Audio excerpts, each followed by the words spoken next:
Okay, we're going to introduce our first missionary guest up here. This is Christina Davison, like I introduced earlier, and she has been doing music ministry with her husband in Japan, and she's going to give us a little spiel of what has been going on in her line of work.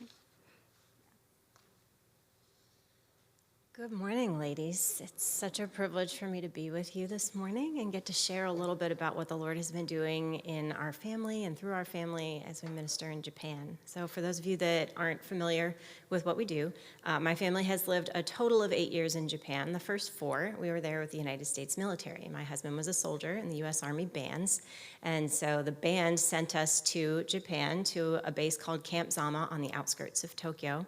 And while we were there, we felt really strongly that we wanted to get connected to a Japanese church. We knew that Japan has a tiny, tiny little fraction of the population are Christians. It's actually the second largest unreached people group in the world. Out of 125 million people, less than 0.5% are Bible-believing Christians. And 95% of people have really just never had any kind of contact with the gospel at all in any meaningful way.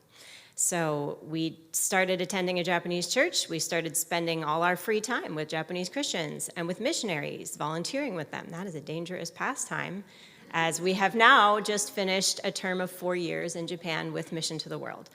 And we are really thrilled that the Lord opened that door for us to go. And your theme this week has been open doors, so I want to talk to you a little bit about some of the unexpected things that God uses to open doors. In God's kingdom, nothing is ever wasted, and that includes our suffering. And we have seen time and time again that it's our suffering and our weakness that the Lord uses to open doors to share the gospel with people. It's so frequently not the things that we expected him to use. Someone recently asked me if you could go back to your younger self and, give them advice for the future, what would you tell them? And I said, well, I think my first impulse would be to say, oh, here's what's coming, get ready. You could have done so much more to be prepared, and you could have spent so much more time studying Japanese to get ready to go overseas and that kind of thing. But then I stopped and thought, well, really, is that what I would have needed? Maybe I would say to my younger self, just don't worry about that. The Lord is the one that's going to equip you and prepare you for what he plans for you to do.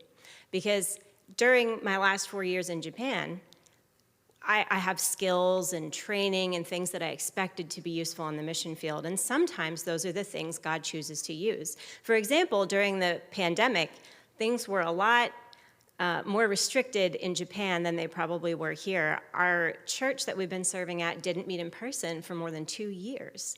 We were doing online live streaming church. So all of a sudden, my husband's background in audiovisual technology and our background as musicians became very helpful, very useful for training churches in how to do online church, because that was not really something that was happening in Japan before the pandemic, and also to make music videos and worship videos that churches could use to worship together or worship in small groups, wherever, whatever is their social bubble. That was really useful. However, a lot of the rest of the time, we couldn't use those musical skills and those performing skills.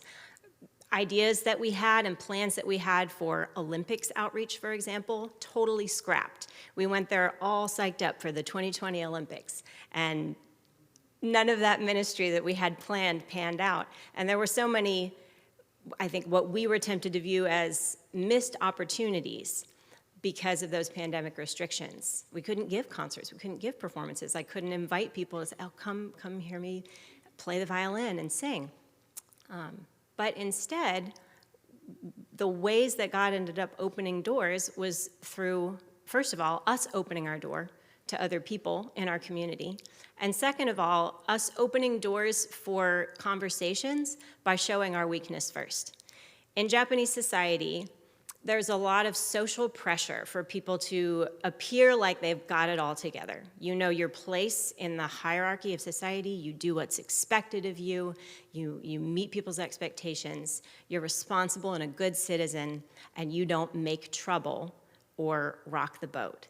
That's how to be a good Japanese person. And as a result of that, it can be really hard to make relationships and friendships with people. It feels like everybody's got a wall up. And how do you get that wall to come down? Well, I have seen over and over the Lord open a door to get me past that wall because I was weak first, because I was the person that was willing to be vulnerable first. It's amazing what can happen when you go to another person and say, I have a problem. Will you please help me solve it? Or I made a mistake. Can you please help me fix it?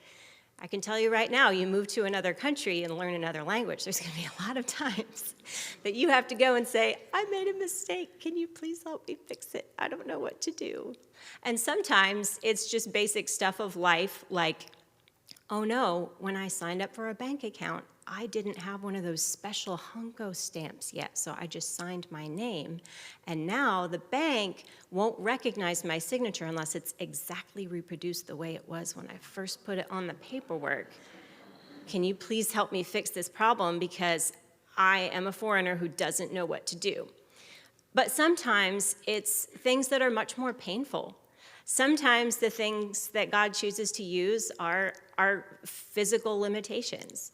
I suffer from a chronic illness. I have a functional digestive illness. I have been diagnosed at different points with functional dyspepsia, irritable bowel syndrome, and interstitial cystitis. If you look those up, I'll save you some time. Basically, it means the stuff that's supposed to digest food just decides to go on strike. It's like, no, I'm not doing that today. We're just not going to do that.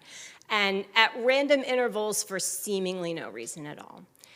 But would you believe the Lord has used that weakness, in my heart first, to teach me things that I never would have known about how sweet and comforting his presence can be. It says in the Bible that we comfort others with the comfort that we have received. So all of the time that I have spent physically suffering and having to cancel plans and miss out on things, I receive comfort from the Lord for those things, and then I can comfort other people. He has given me relationships with people where we have bonded over mutually shared physical limitations and dietary restrictions that, maybe that friendship never would have developed to that level if we hadn't shared that pain and needed to share resources for how to get through daily life. How do you live in Japan when you have dietary restrictions? It's pretty difficult, but there are ways you can do it. Other times, the Lord uses things with our families that we just would never choose. When my daughter entered the 4th grade, she started to experience bullying at school. She was also having trouble keeping up in reading and writing Japanese because she didn't get to enter Japanese school until midway through the 2nd grade, and she never really caught up to her peers. And so her stress level just went through the roof. And the way that her anxiety manifested is that she developed a fear of choking, and she stopped eating. And so there was about a week that I couldn't get her to eat. I tried everything. I tried milkshakes, and I tried yogurt, and I tried ice cream, anything that you could think of, but she just could not eat because every time she started to put food in her mouth, she would get terrified that she would choke, and she would just not be able to eat it. And I had a Japanese friend, one Japanese friend that I felt like, we had enough of a relationship that I could talk to her about this, plus she had a background in nursing. So I called her and I said, will you please help me?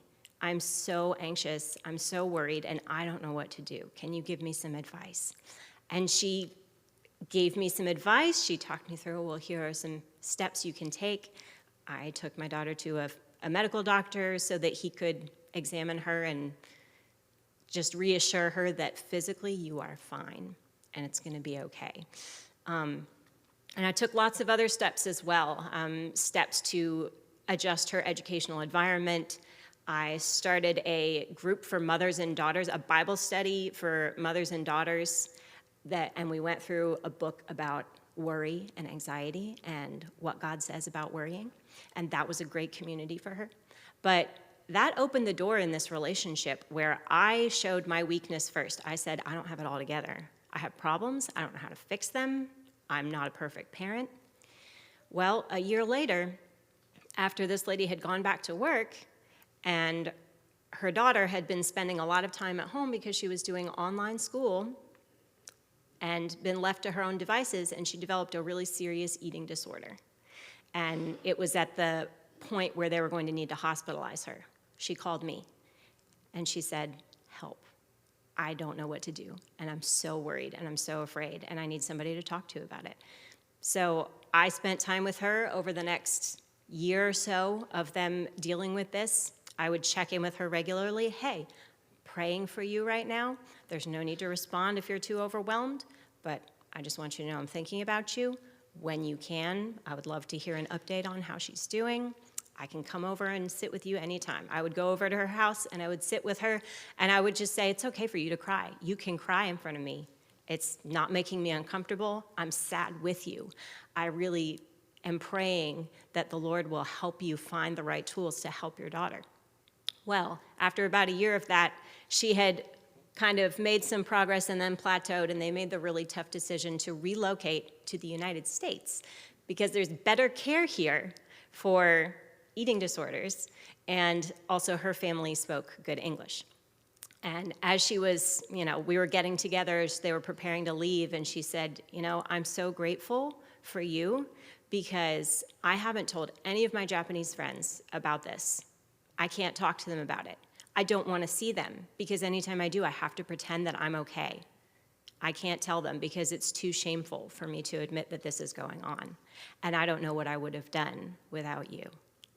And I said, "Well, the feeling's mutual. I don't know what I would have done without you." And the Lord is good that he brings people into our lives at the right time when we need them.